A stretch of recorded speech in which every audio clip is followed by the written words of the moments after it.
Hi teachers அனைவருக்கும் வணக்கம். நமக்கு கமெண்ட்டில் ஒருத்தவங்க வந்து கேட்டிருந்தாங்க. என்ன அப்படின்னு சொல்லி பார்த்தீங்கன்னா, ப்ரீவியஸ் இயர் கொஷின்ஸு எப்படி சார் பண்ணுறது? அதே போல் எப்போ ஃபுல் சிலபஸ் இப்போ ஃபுல் சிலபஸ் வைஸ் ஃபினிஷ் பண்ணிவிட்டு டெஸ்ட்டு போட்டு பார்க்கணுமா? இல்லை பிஒய்க்யூ கொஷின் அனலைஸ் பண்ணிவிட்டு அதுக்கேற்ப சிலபஸ் ஃபினிஷ் பண்ணணுமா? அதே போல் நோட்ஸு ஃபுல்லாக எடுக்க டைம் ஆகுது சார். எடுத்த நோட்ஸை ரிவைஸ் பண்ண அடுத்த யூனிட் நோட்ஸ் எடுக்க ரொம்ப லேட் ஆகுது. நீங்கள் சொல்கிற ஷெடியூலை போட்டு ஃபாலோ பண்ண முடியல. ரொம்ப குழப்பமாக இருக்குது. டெஸ்ட்டு போட்ட அதையும் அனலைஸ் பண்ண முடியல. அதுக்கு ஆன்சர்ஸ் தேடினா டைம் ரொம்ப ஆகுது அந்த மாதிரி சொல்லியிருக்காங்க. அடுத்த யூனிட்ஸ் நோட்ஸ் எடுக்க முடியல. அதை எப்படி ஹேண்டில் பண்ணுறதுன்னு சொல்லுங்கள் சார் அப்படின்னு சொல்லி கேட்டிருந்தாங்க. ஸோ ஃபஸ்ட்டு நான் எக்ஸாம்ஸ்க்கு வந்து ப்ரிப்பேர் பண்ணும்போது என்னென்ன பண்ணினேன் அப்படிங்கிறத சொல்லிடுறேன். அது உங்களுக்கு வந்து ஹெல்ப்ஃபுல்லாக இருந்துச்சுன்னா அதை முடிஞ்ச அளவுக்கு நீங்கள் ஃபாலோ பண்ண ட்ரை பண்ணுங்கள். ஸோ ஃபஸ்ட்டு பார்த்தீங்கன்னா நோட்ஸ் வந்து எடுக்கிறது எதுக்காக அப்படின்னு சொல்லி பார்த்தீங்கன்னா, நம்ம ஃபைனல் டைமில் ரிவிஷன் பண்ணுறதுக்காக. ஸோ இப்போ பிஜிடிஆர்பி பொறுத்த வரைக்கும் கொஞ்சம் டைம் ரிலாக்ஸாகவே இருக்குது. ஸோ உங்களுக்கு பிடிச்ச மாதிரி நீங்கள் நோட்ஸ் எடுத்துக்கலாம். எதுக்காக நோட்ஸ் எடுக்கணும் அப்படின்னு சொல்லி பார்த்தீங்கன்னா, நீங்கள் ஒரு 2-3 மெட்டீரியல் வச்சுருக்கலாம், அல்லது 2 மெட்டீரியல் கூட வச்சுருக்கலாம். ஃபைனல் டைமில் அது ரெண்டுமே பார்க்க முடியாது. இப்போ ஒரு கண்டென்ட் இருக்குது அப்படின்னா அது ரெண்டுமே உங்களால் என்ன பண்ண முடியாதுன்னா பார்க்க முடியாது. ஒரு சில பேர் 3 மெட்டீரியல் கூட வச்சு பார்க்கலாம். அந்த மாதிரி டைமில் நம்மளால் ரிவிஷன் பண்ண முடியாது. ஒன்ஸ் நீங்கள் வந்து எழுதி வச்சுட்டீங்க இந்த 3ஐயும் கம்பேர் பண்ணி, ஏன்னா ஒரு சில பாயிண்ட்ஸ் வந்து ஃபஸ்ட் நோட்ஸில் இருக்கும், அது வந்து செகண்ட் நோட்ஸில் வந்து இருக்காது. அது வந்து தேர்ட் நோட்ஸில் ஒரு சில பாயிண்ட் முக்கியமானது இருக்கும் அப்படின்னு உங்களுக்கு தோணலாம். ஸோ அந்த மாதிரியான டைமில் நீங்கள் வந்து என்ன பண்ணி வச்சுங்க, 3த்தையும் கம்பேர் பண்ணி ஒரே நோட்ஸாக சிம்பிளாக புரியிற மாதிரி. இப்போ உதாரணத்துக்கு பார்த்தீங்கன்னா, எனக்கு ஒரு சில பிளான்ஸோட லைஃப் ஸ்டடி இதெல்லாமே படிக்கிறப்ப அதோட ஸ்ட்ரக்சர் எப்படி இருக்கும் இதெல்லாமே எனக்கு தெரியாது. அதனாலே ஒரு டிஆர்பியில் மார்க்ஸ் எனக்கு வந்து ரெடியூஸ் ஆகிடுச்சு. அதுக்கப்புறம் நான் பண்ணது என்னென்னா, அதோட மார்ஃபாலஜிக்கல் கேரக்டர் என்னென்ன இருக்குது அப்படிங்கிறதெல்லாமே நோட் பண்ணி வச்சுட்டு அதை வந்து நான் படமாக வரைஞ்சி வச்சுக்கிட்டேன். அது எனக்கு ரொம்ப ஹெல்ப்ஃபுல்லாக இருந்துச்சு எனக்கு படிக்கிறப்ப. அதே போல் இயர் கொஷின்ஸ் வந்து எதனாச்சும் கேட்டாங்கன்னா அது வந்து எப்படி கேட்குறாங்க அப்படிங்கிறத மார்க் பண்ணுறதுக்கு எல்லாமே எனக்கு ஹெல்ப்ஃபுல்லாக இருந்துச்சு. ஸோ அதனால் நீங்கள் வந்து டைம் இருந்துச்சுன்னா நோட்ஸ் எடுத்து வச்சுங்க. அதர்வைஸ் நீங்கள் வச்சுருக்கிற மெட்டீரியலே நோட்ஸ் மாதிரி இருந்துச்சு அப்படின்னா அது தேவையில்லை. ஸோ நெக்ஸ்ட்டு பார்த்தீங்கன்னா கொஷின்ஸு டெஸ்ட் எழுதி பார்க்குறது. ஸோ டெஸ்ட் எழுதி பார்க்கறதுக்கு உங்கள்கிட்ட இந்த மாதிரி ஆன்சரோடு இருக்கக்கூடிய மெட்டீரியலை வந்து யூஸ் பண்ணுங்கள். இது வந்து நான் வந்து ஒரு சில 2-3 புக்கு இருக்குது என்கிட்ட, சரிங்களா? என்னோடய மேஜர்ஸ்க்கு இருக்குது. உங்களுடைய மேஜர்ஸ்க்கு நீங்கள் வந்து வாங்கி வச்சுங்க. ஒரே கம்பெனியாக இருந்தாலும் சரி, கைடாக இருந்துச்சுன்னா ஒரே இது இல்லாமல் ஒரு 2-3 மெட்டீரியல் இந்த மாதிரி வாங்கி வச்சுங்க. 200 300 இந்த மாதிரி நிறையா கைடு எல்லாமே இருக்குது. அது ஜஸ்ட்டு நமக்கு டெஸ்ட் எழுதி பார்க்கறதுக்கு, படித்ததை ரெஃபரன்ஸ் பண்ணி பார்க்கறதுக்கு. உதாரணத்துக்கு நான் வச்சுருக்கிற அந்த எம்சிக்யூ புக்கில் பார்த்தீங்கன்னா யூனிட் வைஸாக இருக்கிற மாதிரி இருக்கும். யூனிட்னா ஃபுல்லாக யூனிட் வைஸாக இருக்காது. அதில்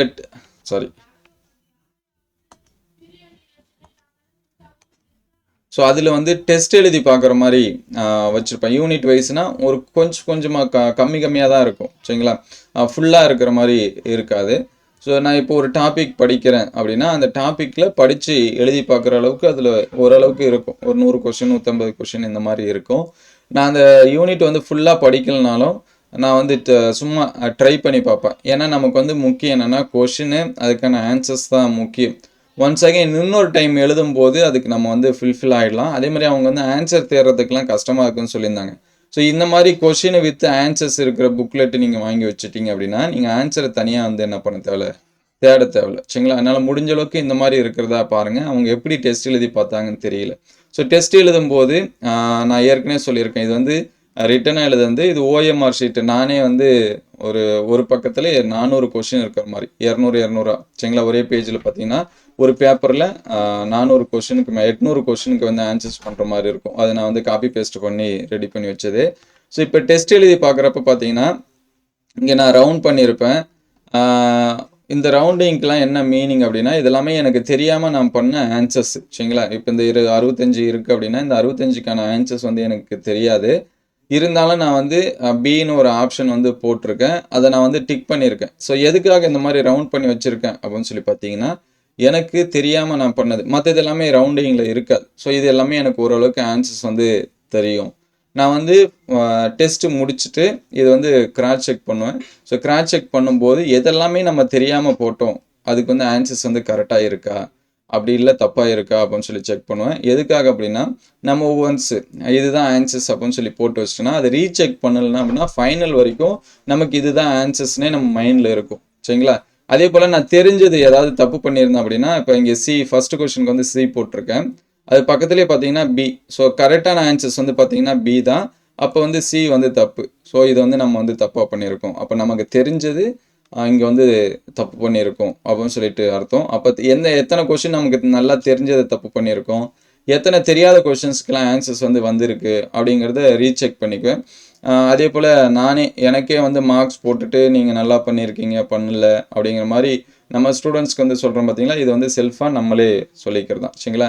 அதனால் டெஸ்ட் எழுதி பார்க்குறப்ப இந்த மாதிரி ப்ராக்டிஸ் பண்ணிங்கன்னா கொஷின் தெரிஞ்சிருக்கா தெரியலையா அப்படிங்கிறத நம்ம பார்த்துக்கலாம். ஸோ மினிமம் வந்து ஒரு 1 ஹவராவது நம்ம வீட்டிலே இருக்கோம் அப்படின்னா 1 ஹவராவது டெஸ்ட்டுக்கு ஸ்பெண்ட் பண்ணணும். அதுக்கு ஆன்சர்ஸ் கண்டுபிடிக்கிறதுக்கு ஒரு 20 நிமிஷமாவது நம்ம வந்து கொடுக்கணும். 20லேருந்து ஒரு 10 நிமிஷமாவது கொடுக்கணும். நம்ம ஒரு கோச்சிங் கிளாஸ் போனோம் அப்படின்னா ஹாஃப் டே வந்து எக்ஸாம்ஸ்க்கு வந்து ஸ்பெண்ட் பண்ணுவோம். சரிங்களா? அங்கே வந்து டெஸ்ட்டு கொடுப்பாங்க, இல்லைனா வீட்டுக்கு போங்க நாங்கள் ஆன்சர்ஸ் வந்து அனுப்பிச்சுட்றோம் அப்படிலாம் நமக்கு வந்து சொல்லுவாங்க. ஸோ நம்ம வந்து ஓனாக படிக்கிறப்போ ஒரு மணி நேரமாவது நமக்கு வந்து டெஸ்ட்டுக்கு வந்து டைம் கொடுக்கணும். வீக்லி ஒன்ஸாவது எழுதி பாருங்கள், அல்லது 2 நாளைக்கு ஒரு டைமாவது. டெய்லியும் எழுத முடியாதுங்க, 2 நாளைக்கு ஒரு டைம் அல்லது வாரத்தில் ஒரு டைம் நம்ம எப்படி கோச்சிங் கிளாஸ் போனோமா டெஸ்ட் எழுதி பார்ப்போமோ அதே போல் அந்த யூனிட் வைஸாக. இன்னும் ரொம்ப முக்கியம் என்னென்னா நான் வந்து இன்னும் படித்தே முடிக்கல அப்படிங்கிற பட்சத்தில் நீங்கள் எந்த யூனிட் படிச்சிருக்கீங்களோ அதுக்கேற்ற மாதிரி என்ன பண்ணுங்கள், டெஸ்ட் எழுதி பாருங்கள். அல்லது ஒரு யூனிட்டை ஃபுல்லாக கம்ப்ளீட் பண்ணிட்டீங்க, கம்ப்ளீட் பண்ண வரைக்கும் வெயிட் பண்ணிவிட்டு அதுக்கப்புறம் நீங்கள் என்ன பண்ணுங்கள், டெஸ்ட் எழுதி பாருங்கள். ஸோ அதுக்கடுத்து நெக்ஸ்ட் அவங்க கேட்டிருந்தது என்னென்னா ப்ரீவியஸ் இயர் கொஷின்ஸ் வந்து படிக்கிறது எப்படி அப்படின்னு சொல்லி கேட்டிருந்தாங்க.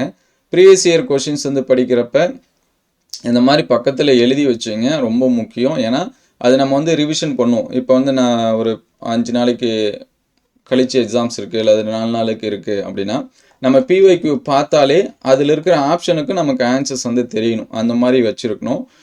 அது வந்து ரிவிஷனுக்கு இது எல்லாமே என்ன பண்ணும், ஹெல்ப்ஃபுல்லாக இருக்கும். சரிங்களா?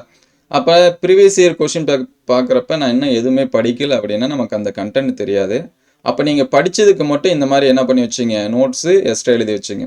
ஒன்ஸ் அகெயின் ஒரு 4 யூனிட் 5 யூனிட் படிச்சுட்டப்புறம் திருப்பியும் ஒன்ஸ் பாருங்கள். ஒரே டைம் மட்டும் பார்க்காதீங்க. ப்ரீவியஸ் இயர் கொஷினை ஒரு டைம் பார்த்துட்டோம் ஆஹா ஓகே அப்படின்னு சொல்லிட்டு இருக்கக்கூடாது. அது வந்து ரிப்பீட்டடாக எந்த அளவுக்கு பார்க்குறோமோ அப்போ தான் நமக்கு அந்த கொஷின்ஸ் எல்லாமே தெரியும். இன்னும் ரொம்ப முக்கியம் என்னென்னா எல்லா சிலபஸும் ஃபஸ்ட்டு எடுத்தோடனே நம்ம வந்து ப்ரீவியஸ் இயர் கொஷின்ஸ் எல்லாமே பார்த்து அனலைஸ் பண்ணி இது இந்த யூனிட்டில் கேட்டிருக்காங்களாம் நம்மளால் சத்தியமாக முடியாது. சரிங்களா? நம்ம ஃபஸ்ட்டு யூனிட் வைஸாக படித்து கண்டென்ட் எல்லாமே தெரிஞ்சுக்கிட்டால் தான் இது இந்த யூனிட்லேருந்து கேட்டிருக்காங்க. ப்ரீவியஸ் இயர் கொஷின் பார்க்குறப்ப இந்த கொஷின் இந்த யூனிட்டில் இருக்குது, இந்த கொஷின் இந்த யூனிட்டில் இருக்குன்னா அப்போ தான் நமக்கு தெரியும். வெறும் கொஷினை மட்டும் பார்த்துட்டு இது இந்த யூனிட்டில் வரும் அப்படின்னு சொல்லிட்டு எடுக்கிறது கொஞ்சம் கஷ்டம். ஸோ அதனால் ஃபஸ்ட்டு நீங்கள் வந்து ஒரு யூனிட்டாக பாருங்கள். ஒரு 2 யூனிட் படிச்சிட்டிங்க அப்படின்னா ப்ரீவியஸ் இயர் கொஷினை ஓவராலாமே பாருங்கள், ஆன்சர்ஸ் எல்லாமே மார்க் பண்ணி வச்சுங்க.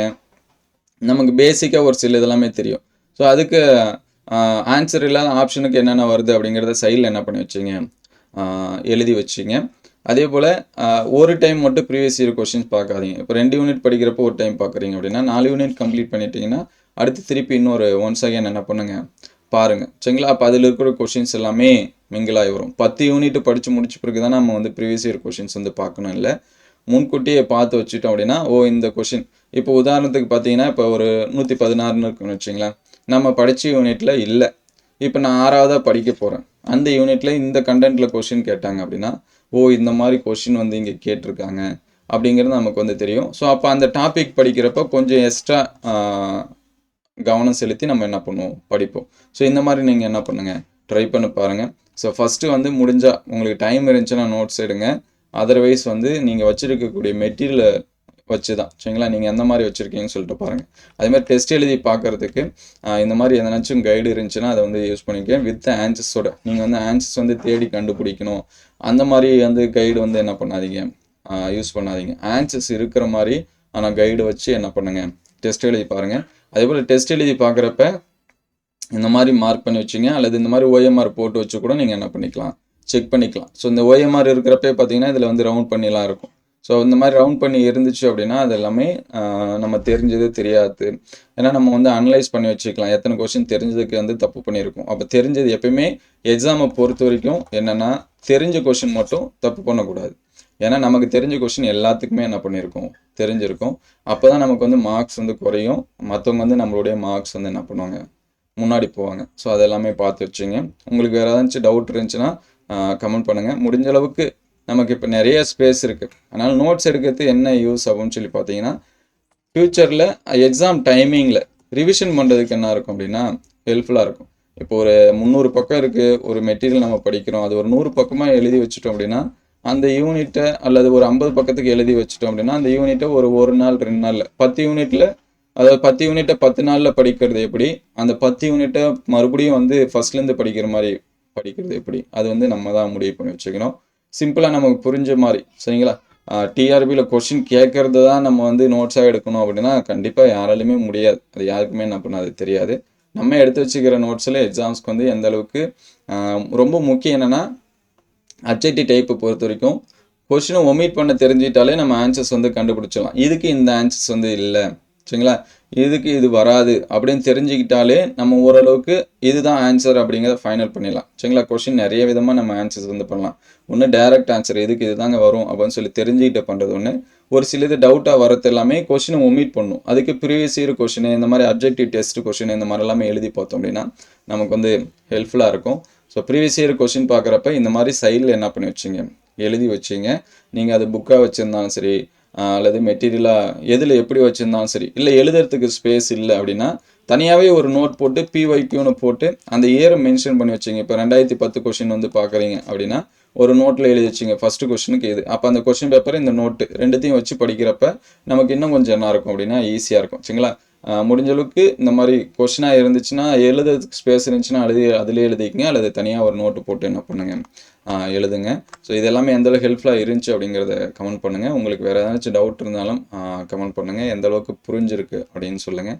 ஸோ வேறு ஏதாச்சும் டவுட்னா சொல்லுங்கள். எனக்கு தெரிஞ்ச அளவுக்கு நான் சொல்ல எக்ஸ்ப்ளனேஷன் கொடுக்க ட்ரை பண்ணுறேன். Thank you all.